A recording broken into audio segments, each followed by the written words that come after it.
Улсын хурлын нэр бүхий гишүүд хувь хүний орлогын албан татварын хувь хэмжээг 1% болгох хуулийн төслийг санаачилж, парламент энэ хуулийг иргэдийнхээ төлөө батлах ёстой гэж мэдгдлээ.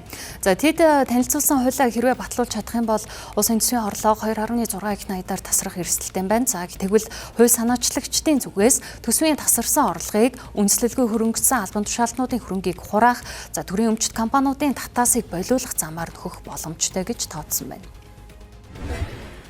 Тэгээ хувийн орлогын албан тушаалтчин одоо энэ 2026 оны дээр бол 2.8 их найдаар суусан. Энэ 2.8 их найдын бид нар 2.6-тай холбоотой асуудлыг ярьж байгаа.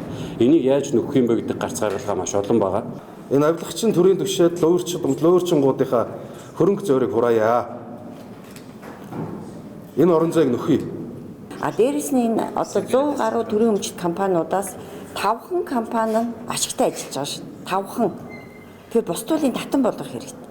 Ашигтай компаниудаа болохоор энэ иргэдтэй IPO гаргаж хувьцаа болгож өгөх хэрэгтэй. Гол зүйл маань бол бид бүхэн хөдөлмөр эрхлээд ямар нэгэн төрөөс хамааралгүйгээр, ямар нэгэн халамж, ямар нэгэн тэтгэмж авахгүйгээр амьдралаа болгож байгаа иргэдэд лугаа чиглэсэн бодлого гаргахгүй байхаар манай улсаас залуучууд маань Монгол улстай амьдрах итгэл төрөхгүй, дээрээс нь Монгол улсад амьдраад ажил орлоготой байсан ч гэсэн энэ нь өөрөө амьдралын чанараа сайжруулж чадахгүй хүнд байдлыг үүсгэж байгаа.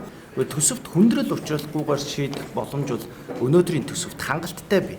Хоёрдугаарт гэвэл эхний жилээ бид нар энэ одоо хүндрэл магадгүй учрлаач гэсэн хоёр дахь жилээс эхлээд иргэдийн манд татвараа төлөх, хоёрдугаарт гэвэл төр засагтаа итгэх, олон жил амлсан тэр амлалт худлаа яриад нэг ч гэсэн алдмаар ойртох учраас иргэдийн итвэх оролцоо сайжрал.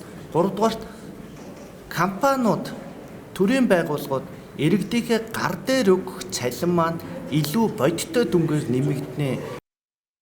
Засгийн газраас өргөн барьсан татварын хуулийн шинжилэлд хувь хүний орлогын албан татварын 792 мянган төгрөг буюу хөдөлмөрийн хүсэлт доод хэмжээнд ноогдох татварыг авахгүй байхаар тусгасан. Тэгвэл дээрх гишүүдийн хувьд татварыг бүхэлд нь 90% бууруулах нь ард иргэдийн амжилгаанд болоод эдийн засагт үзүүлэх нөлөөлөл нь илүү эерэг тусна гэж тайлбарлаж байна. За энэхүү хуулийн төслийг энэ 7 хоногт улсын хурлаар хэлэлцэх юм а.